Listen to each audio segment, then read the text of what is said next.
Hindi maayo nga balita para kay Davao City Mayor Sebastian Baste Duterte ang posible nga pag-aresto sa mga otoridad kay Senator Bato de la Rosa. Ini matapos ang gindagdag nga arrest warrant sang International Criminal Court o kon ICC batok sa senador. Ginakabig man ini nga bad joke ang iya nga nangin pahayag nga medyo ikalipay man niya kung pagadalon dito si Bato sa ICC upod.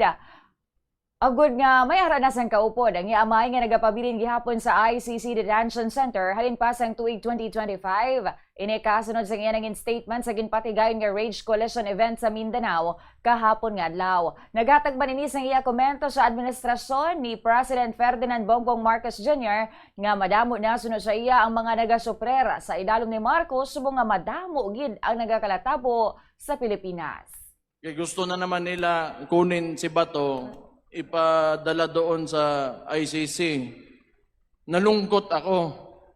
At the same time, medyo masaya rin kasi may kasama na yung tatay ko doon if ever that will happen. It's a bad joke. It's a bad joke. But, etong administrasyon na to, it's not in its right